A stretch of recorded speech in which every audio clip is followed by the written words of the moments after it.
ऊपर, ठीक है। रिसर्च प्रॉब्लम क्या होते हैं, किस तरह से हम इसको आइडेंटिफाई कर सकते हैं, कैसे सिलेक्शन करेंगे रिसर्च प्रॉब्लम का।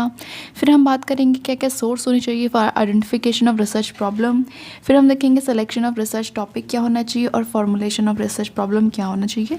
तो रिसर्च जो प्रॉब्लम होता है उसका जो पूरा टॉपिक है, सिलेक्शन, सोर्सेज, सब कुछ इसमें कवर आउट हो जाएगा, ठीक है। तो आपको रिसर्च प्रॉब्लम के अलावा क्या चाहिए, और कोई क्वेश्चन है तो वो आप देखने की ज़रूरत नहीं है, इसी से आपका सारा कंप्लीट हो जाएगा। पॉइंट टू पॉइंट इसमें नोट्स हैं जो कि आपके लिए बहुत ज़्यादा हेल्पफुल रहेंगे। तो अभी मैं थोड़े दिन कुछ रिसर्च के टॉपिक्स जो हैं वो कवर कर रही हूँ, ठीक है। उनके ऊपर कुछ वीडियोस बना रही हूँ। इसका एक अलग से प्लेलिस्ट बनाऊँगी जिसमें रिसर्च के टॉपिक्स जो होंगे वो कवर होंगे, ठीक है। उसके बाद हम इकोनॉमिक्स में आ जाएंगे फिर से। ओके, अगर आप हमारे चैनल पे न्यू हैं तो फटाफट से कर लीजिए सब्सक्राइब ऐसी और वीडियोस देखने के लिए, ताकि आपको हेल्प हो, ठीक है। चलिए स्टार्ट करते हैं अपना topic. Research problem is the topic. Research problem क्या है, या तो एक टॉपिक है या फिर उसको हम टाइटल भी कह सकते हैं ऑफ द रिसर्च, ठीक है, रिसर्च का।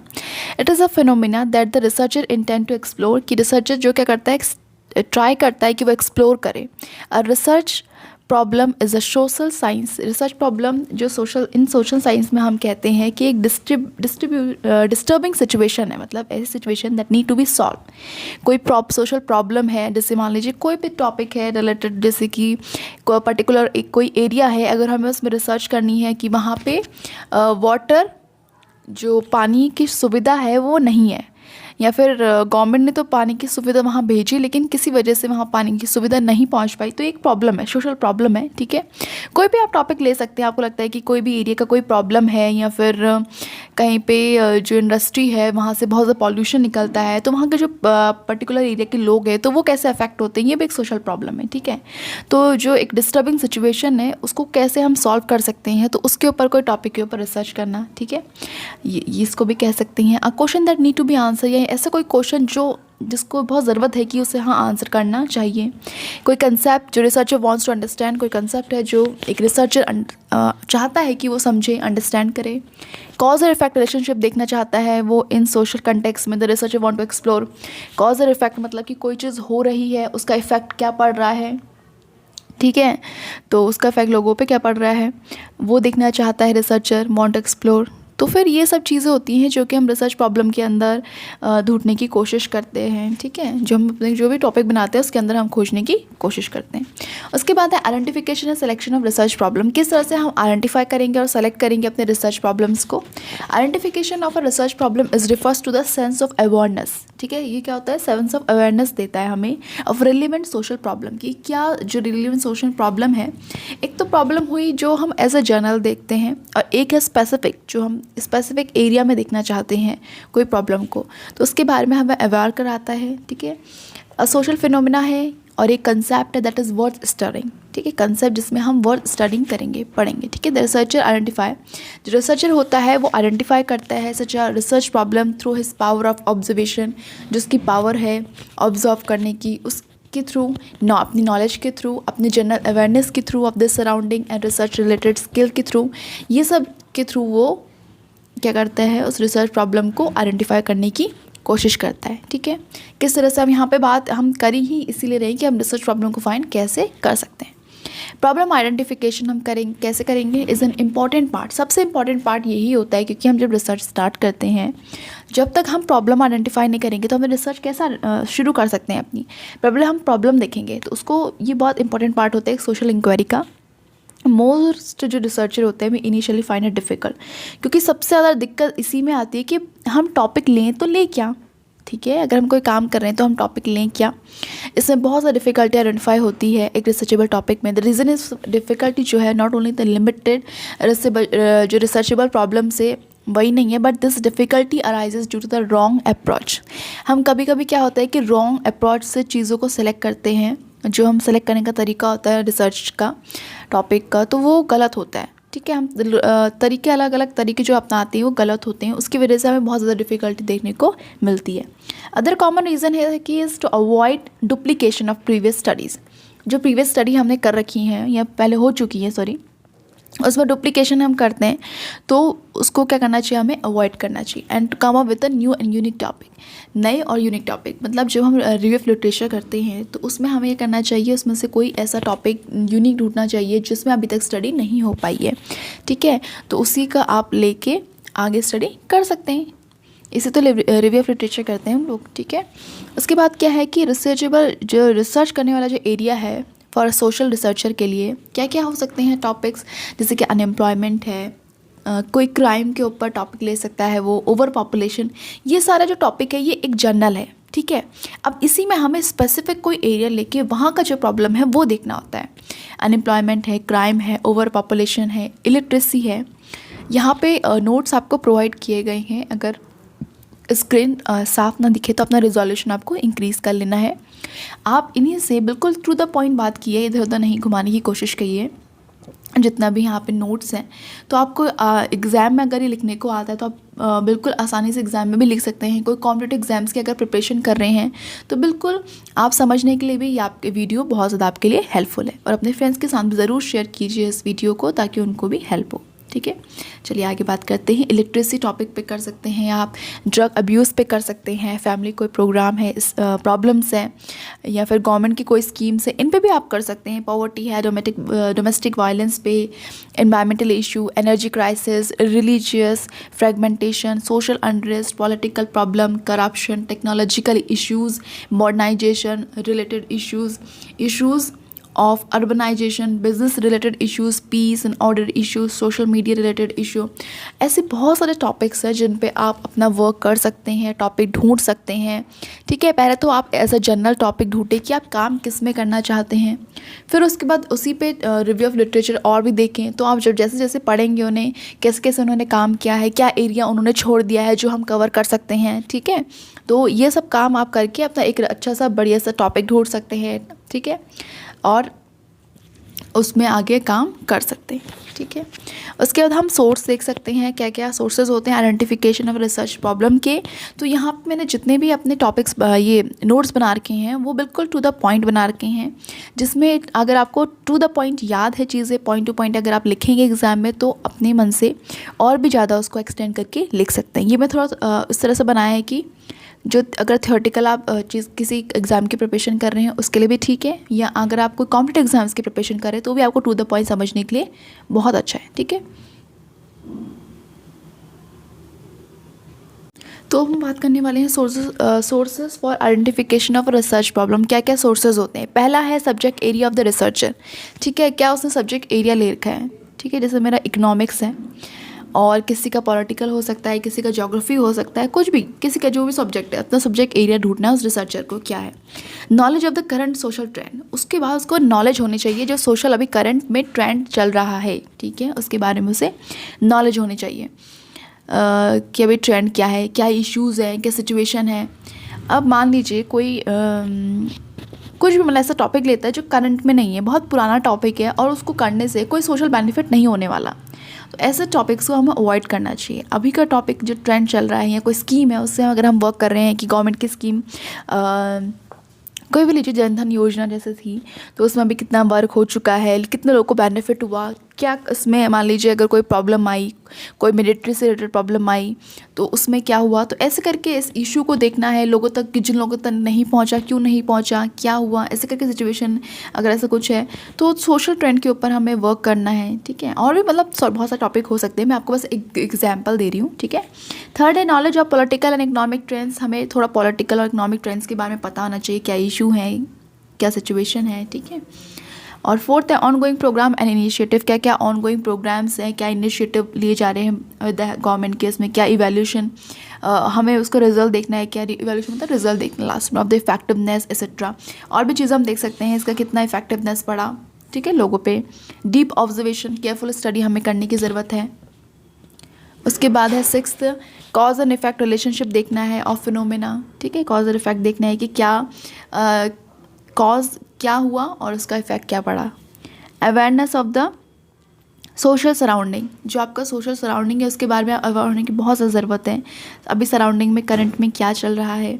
रीडिंग रिसर्च आर्टिकल्स इन जर्नल, जो जर्नल्स होते हैं अलग अलग आपने देखे होंगे, तो उसमें आपको रीड करना बहुत ज़्यादा ज़रूरी है। जो भी अगर आप टॉपिक लगता है कि हाँ इसमें मैं आगे वर्क कर सकता हूँ, तो ज़्यादा से ज़्यादा रीडिंग करिए, तो उसके बारे में और क्लैरिटी होगी। कोई पॉइंट मिस कर दिया, उन्होंने क्या टेक्निक यूज़ किया जो हम यूज़ कर सकते हैं अपनी रिसर्च में, ठीक है। और इन्होंने ये रिसर्च किया, उनके क्या रिजल्ट्स आए, उनके बारे में देखना ज़रूरी है। जो समरी होती है स्टार्टिंग में उसे पढ़िए। और 9th क्या है, personal experience situation bye researcher. अगर मेरा कोई पर्सनल सिचुएशन जो कि मैंने फेस कर रखा है, ठीक है, तो उसके बारे में भी आप आइडेंटिफाई करके ये भी आप एक रिसर्च प्रॉब्लम की तरह उसको ले सकते हैं, ठीक है। जैसे हमारे साथ बहुत सारे जो हमारे सीनियर थे, तो वो जैसे उनका कोई एक कल्चर होता है तो उसके बारे में स्टडी कर रहे थे, ठीक है। ये भी एक बहुत अच्छा टॉपिक है। उसके बारे में कल्चर के बाद स्टडी कर रहे थे कि उनको कितने राइट मिले, गवर्नमेंट से कितनी उनको हेल्प मिली, तो इस बारे के उनकी, या फिर उनकी इनकम कितनी है, ठीक है, इकोनॉमिक कंडीशंस कैसी है, तो इसके बारे में वो स्टडी कर रहे थे। तो ये भी बहुत अच्छा टॉपिक है। तो इसमें क्या है कि वो अपना पर्सनल एक्सपीरियंस के बारे में जो सिचुएशन उन्होंने देखी है आसपास, या तो उनकी खुद से रिलेटेड हो सकता है, वो ट्राइब कोई, मतलब कुछ ट्राइब के बारे में कर रहे थे रिसर्च, इतना मुझे पता है। तो हो सकता है कि पर्सनल एक्सपीरियंस हो, या फिर वो उस ट्राइब के हों, ठीक है, जिनके बारे में वो जानना चाहते हैं। तो ये सब चीज़ें भी हैं जो कि हम अपने रिसर्च का पार्ट कर सकते हैं। आपको लगता है कि हाँ इससे सोशल में आपकी जो समाज है उसमें बेनिफिट होगा इस चीज़ का, तो उसके ऊपर भी कर सकते हैं डेफिनेटली, ठीक है। उसके बाद है कि selection of a research topic, कैसे हम रिसर्च टॉपिक को सेलेक्ट कर सकते हैं। तो उसके भी कुछ यहाँ पे पॉइंट्स लिखे हैं, तो हम उनको पढ़ते हैं, ठीक है। पहला तो है unique topic to avoid duplication of studies, मतलब जो पहले हो चुका है उसी पे काम करने की ज़रूरत नहीं है, या उसको हमें अवॉइड करके चलना है। कुछ यूनिक टॉपिक लाना है, उसको पढ़ के, मतलब कि टॉपिक सेम हो सकता है, जनरल टॉपिक हर लोगों का क्या होता है, सेम होता है, लेकिन हमें उसमें से अपना स्पेसिफिक टॉपिक बनाना है। मान लीजिए मैं काम कर रही हूँ अनएम्प्लॉयमेंट में। अनएम्प्लॉयमेंट कैसा टॉपिक है, एक जनरल टॉपिक है, जो कि ओवरऑल मैक्रो हम अगर पॉइंट ऑफ व्यू से देखें तो एक बड़ा टॉपिक है अनएम्प्लॉयमेंट। अनएम्प्लॉयमेंट तो यहाँ पे भी हो सकता है, बाहर भी हो सकता है, ठीक है, बाहर मतलब और कंट्रीज़ में भी हो सकता है, लेकिन हम किसकी बात करें, चलो इंडिया की बात करें, और स्पेसिफिक करना है। हम बात करें कोई स्टेट की बात करें, कोई भी ले लो, यूपी की बात कर लो, यूपी में अनएम्प्लॉयमेंट देख रहे हैं हम लोग, यूपी में अभी फिर और स्पेसिफिक देख रहे हैं हम लोग मतलब कि ज़्यादा तो मुझे पता नहीं क्या कौन कौन स्टेट है, तो बरेली ले लेते हैं, ठीक है, फॉर एग्जाम्पल यूपी में भी हम बरेली की बात करें, तो बरेली में भी क्या है कि क्या आप पूरे एज अ रिसर्चर आप पूरे बरेली को कवर कर सकते हैं। हम उसमें भी हमने क्या कर लिया है कि उसमें भी थोड़े बहुत एरियाज़ को डिवाइड कर लिया है, तो अब उन पर्टिकुलर एरिया का देख रहे हैं, तो मतलब हमने क्या कर लिया, स्पेसिफिक कर लिया है टॉपिक को। उसके बाद सेकेंड है कि researchers interest in the topic, जो टॉपिक रिसर्चर ले रहा है उसमें भी उसका एक पर्टिकुलर जो टॉपिक ले रहा है उसमें कौन सा इंटरेस्ट है, ठीक है। जैसे अनएम्प्लॉयमेंट है तो उसका टॉपिक इंटरेस्ट होना चाहिए। If you are not interested in that topic, अगर आप इंटरेस्टेड नहीं है उस टॉपिक पे, तो क्या होगा, थोड़े टाइम के बाद आप उब जाएंगे, या आपका मन नहीं करेगा, या फिर आप क्या होगा कि रिजल्ट्स, क्योंकि हम जिसमें इंटरेस्ट नहीं होता तो उसमें प्रॉब्लम होती है, दिक्कत होती है काम करने में कोई भी चीज़ को, ठीक है। तो थर्ड है कि subject area and expertise of the researcher, ठीक है, कि जिसमें भी रिसर्चर एक्सपर्टीज़ है और उसका सब्जेक्ट एरिया है उसमें, ठीक है, तो उसको लेना चाहिए हमें। Urgency to address the problem, और उसके अंदर अर्जेंसी होनी चाहिए कि वो एड्रेस कर सके प्रॉब्लम्स को। सिग्निफिकेंस ऑफ द टॉपिक, बिल्कुल इंपॉर्टेंट, क्या इंपॉर्टेंस है टॉपिक का, ये लिखना भी पड़ता है, ठीक है, रिसर्चर में। अगर आपने रिसर्च में थोड़ा बहुत काम किया है, सिनॉप्सिस डिसर्टेशन वगैरह आपने बनाई है, तो आपको पता होगा कि सिग्निफिकेंस ऑफ द टॉपिक लिखना पड़ता है, ठीक है। क्या जो भी आप टॉपिक ले रहे हैं उसका क्या इंपॉर्टेंस है, आगे जाके ये हमारी सोसाइटी के लिए कैसे बेनिफिशियल है, क्या इंपॉर्टेंस है इसका, तो ये लिखना पड़ेगा आपको। रिसोर्स की ability, time and monetary resources, ये भी देखना है कि आप रिसर्च जिस टॉपिक पे कर रहे हैं क्या उसके रिसोर्सेज अवेलेबल हैं, क्या आप उस टाइम को कंप्लीट कर पाएंगे उस टाइम के अंदर। ये भी चीज़ देखनी पड़ती है कि मान लीजिए हमने कुछ ऐसा ले लिया कि अब रिसोर्सेज ही अवेलेबल नहीं है, मज़े से ले तो लिया लेकिन अब रिसोर्सेज की कमी पड़ रही है, दिक्कत आ रही है आगे जाके, तो उस पर भी हमको ध्यान देना चाहिए कि उसमें टाइम और मनी, ठीक है, मनी भी जितना लग रहा है उसके अकॉर्डिंग हमारे पास है नहीं है, फिर बाद में बहुत दिक्कत आती है, तो इसीलिए सोच समझ के हमें स्टार्टिंग से चलना पड़ता है। सेवंथ है कि ability of enough data on the data, जो डाटा हम कलेक्ट कर रहे हैं क्या उसके ऊपर पहले से कोई इनफ डाटा है नहीं है, ये भी तो देखते हैं, ठीक है। इसीलिए रिव्यू ऑफ लिटरेचर किया जाता है, साइट्स को खंगाला जाता है, क्योंकि जिस पे हम काम कर रहे हैं उसके ऊपर डाटा नहीं है तो हम लिखेंगे क्या, थोड़ा बहुत उसके ऊपर डाटा होना चाहिए फॉर इनिशियल थ्योरेटिकल अंडरस्टैंडिंग। जब हम इनिशियल स्टेज पे हैं, जब हम चीज़ों को समझ रहे हैं, थोड़ा बहुत थ्योरेटिकल अंडरस्टैंडिंग के लिए उसके डाटा होना ज़रूरी। ऐसा चीज़ हम कर रहे हैं कि भैया बिल्कुल न्यारी है और बिल्कुल डाटा उसके बाद अवेलेबल नहीं है, तो आपको समझने में बहुत ज़्यादा दिक्कत आएगी। तो थोड़ा बहुत उसके ऊपर इनिशियल थ्योरेटिकल अंडरस्टैंडिंग का डाटा अवेलेबल होना चाहिए, इनफ होना चाहिए आपके अंडरस्टैंडिंग के लिए। 8 है कि applicability of the methodology in the specific context. ठीक है, मैथोलॉजी मतलब मेथड्स, मैथोलॉजी होता है मेथड्स जो आप यूज़ कर रहे हैं रिसर्च करने के लिए, वो भी एप्लीकेबल होना चाहिए। 9th है ethical consideration of the topic. ठीक है, इथिकल तरीके से आप जो भी चीज़ कर रहे हैं वो इथिकल तरीके से होना चाहिए। ओके, ठीक है। Formulation of the research problem means to state. Formulation क्या होता है? अब हम फॉर्मुलेशन कर रहे हैं, क्या होता है फॉर्मुलेशन का मतलब? फॉर्मुलेशन मतलब होता है for research problem means to state the problem in a way, इस तरह से आपको स्टेट करना है अपनी प्रॉब्लम्स को, दैट इज़ रिसर्चेबल, जो आप रिसर्च कर सकते हैं। It means to shape the research topic in a manner that it become ready for scientific investigation, कि वो तैयार हो साइंटिफिक इन्वेस्टिगेशन करने के लिए। Research problem is simply, research problem क्या होता है? सिंपली एक रिसर्च टॉपिक को हम बोलते हैं। Researcher needs to refine, researcher को रिफाइन करना होता है टॉपिक को, clearly state that which intended to be explored about the topic, this is called formulation of the research problem. इसको ही हम, ठीक है, जो वो रिफाइन कर रहा है अपने टॉपिक को, क्लियरली एक्सप्लोर कर रहा है अपने टॉपिक के बारे में, इसको ही फॉर्मुलेशन कहते हैं the research problem which involve narrowing broader research. मतलब कि वो जो ब्रॉडर रिसर्च है, मैंने आपको स्टार्टिंग में बताया, ब्रॉडर मतलब वही जनरल जो टर्म्स में हम ले रहे हैं, अनएम्प्लॉयमेंट बड़ा हो गया, उसको स्पेसिफिक हम एरिया को से लेके अगर हम रिसर्च कर रहे हैं तो उसको स्पेसिफिक टॉपिक पे, तो वो स्पेसिफिक हो गया। ठीक है, once the research problem is formulated, अगर एक बार रिसर्च प्रॉब्लम फॉर्मुलेट हो गई तो topic become ready, topic ready हो जाता है काम करने के लिए, आप रिसर्च अपनी स्टार्ट कर सकते हैं।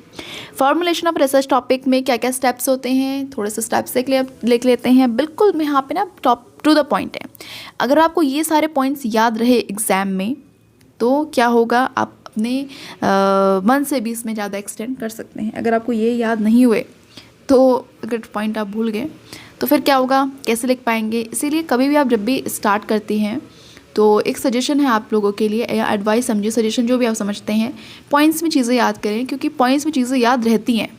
अगर हम पैरा करके याद करेंगे या उसका थ्योरेटिकल मतलब बहुत ज़्यादा पैरा हो जाएगा तो क्या होता है कि हम चीज़ें भूलने लग जाते हैं। पॉइंट्स में होंगे तो टिप में आप उनको याद कर सकते हैं, फटाफट से आप उनको रिवाइज भी कर सकते हैं, और एग्ज़ाम में हो सकता है कि आगे चीज़ याद ना आए तो क्या कर सकते हैं, उन्हीं पॉइंट्स को लेके आप और ज़्यादा एक्सपेंड कर सकते हैं और अपनी ओन लैंग्वेज में भी लिख सकते हैं। ये तो बात हुई जो कि थ्योरेटिकल पढ़ रहे हैं, थ्योरेटिकल जिनके एग्ज़ाम में आता है, लेकिन जिनके एग्ज़ाम में MCQ आता है तो वो इन पॉइंट्स को लेके समझ के टिक कर सकते हैं ईजिली। ठीक है, फॉर्मुलेशन ऑफ रिसर्च प्रॉब्लम, क्या क्या फॉर्मुलेशन कैसे कर सकते हैं, क्या स्टेप्स हैं? पहला तो आइडेंटिफाई करना है एक broad area of your interest, जो भी आपका इंटरेस्ट है उसके अकॉर्डिंग आपको आइडेंटिफाई करना है एक ब्रॉड एरिया, रिसर्च एरिया, जो कि मैंने आपको स्टार्टिंग में बताया था। जैसे मेरा ब्रॉड एरिया, मैं चाहती हूँ मैं अनएम्प्लॉयमेंट में काम करूँ, तो ये मेरा एक ब्रॉड एरिया हो गया। Decide the board area into सब एरिया, अब उसको सब एरिया में कन्वर्ट करो, मैंने इसको अपने एरिया में कन्वर्ट कर दिया। ठीक है, मेरा जो पर्टिकुलर एरिया है मैं उसमें अनएम्प्लॉयमेंट देखना चाहती हूँ। ठीक है, select one of the sub area, उसमें से भी आपको सब एरिया ढूंढना है। ठीक है, जैसे स्टेट है, स्टेट में फिर और डिस्ट्रिक्ट्स हैं, उसको एरिया डिस्ट्रिक्ट के अंदर, डिस्ट्रिक्ट भी बहुत बड़ा होता है, डिस्ट्रिक्ट के अंदर भी सब एरियाज़ में डिवाइड कर देंगे आप उसको। रेस रिसर्च क्वेश्चन, क्या अब हम अनएम्प्लॉयमेंट में हम और क्या देख सकते हैं स्पेसिफिक, बस अनएम्प्लॉयमेंट, क्या उनकी इनकम है, क्या एज है, और कितने वहाँ पे ग्रेजुएट है, एजुकेटेड है, ये सब में हम क्या करेंगे फिर बाद में डिवाइड कर देंगे। फिर फॉर्मुलेट करेंगे ऑब्जेक्टिव, उसके बाद क्या बनाते हैं हम लोग, ऑब्जेक्टिव के बाद हाइपोथेसिस बनती है। ठीक है, तो ये था। तो अब हम identify a broad research area of your interest में हम क्या कह सकते हैं, researcher always starts with identifying a broad area. ठीक है, upon depending upon interest, knowledge, expertise, जितना भी उसको नॉलेज है, जितना भी एक्सपर्टीज़ है उस पर्टिकुलर एरिया में, तो उसके अकॉर्डिंग वो टॉपिक ढूंढेगा। Large area research want to investigate, जैसे वो उसको सेलेक्ट करना पड़ेगा पर्टिकुलर एरिया, जैसे कि पॉवर्टी है, ओवर पॉपुलेशन है, क्राइम, अनएम्प्लॉयमेंट, या फिर कोई इशू है फैमिली है, कुछ भी जिसमें भी वो काम करना चाहता है, फिर क्वेश्चन वगैरह रेज करेगा। ठीक है, एरिया डिवाइड कर दिया उसने, उसके बाद रेज़ करेगा क्वेश्चन, क्या क्या वो चाहता है, क्या क्या इसके ऊपर वर्क करना चाहता है। उसके बाद वो अपना ऑब्जेक्टिव फॉर्मुलेट करेगा, फिर उसके लास्ट में हाइपोथेसिस बनाएगा, उसके बाद और भी चीज़ें वो करेगा। लेकिन 5 जो मेन फॉर्मुलेशन होते हैं रिसर्च प्रॉब्लम्स की, वो 5 मैंने यहाँ पे लिखे हैं, देख सकते हैं आप। ठीक है, इसके ऊपर नोट्स बना सकते हैं, अपने नोट्स बनाइए अच्छे खासे, उनको रिवाइज़ करिए एग्ज़ाम में जाने से पहले।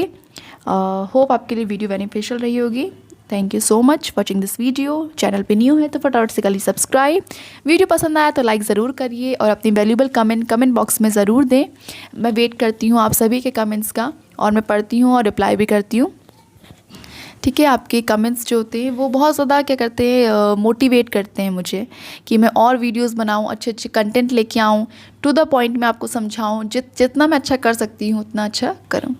तो अपने वैल्यूबल कमेंट भी ज़रूर दें। Thank you so much. और भी वीडियोस देखना आप। मैं इसी वीडियो के नीचे जितने भी रिसर्च से रिलेटेड टॉपिक्स पर मैं वीडियो बनाऊँगी, डिस्क्रिप्शन बॉक्स में या फिर कमेंट बॉक्स में, आप दोनों में चेक कर लेना। दोनों बॉक्स में से मैं किसी भी बॉक्स में डाल दूँगी उन वीडियोज़ का लिंक, तो आप वहाँ से इजीली देख सकते हैं। Thank you so much and all the best for exam. Thank you.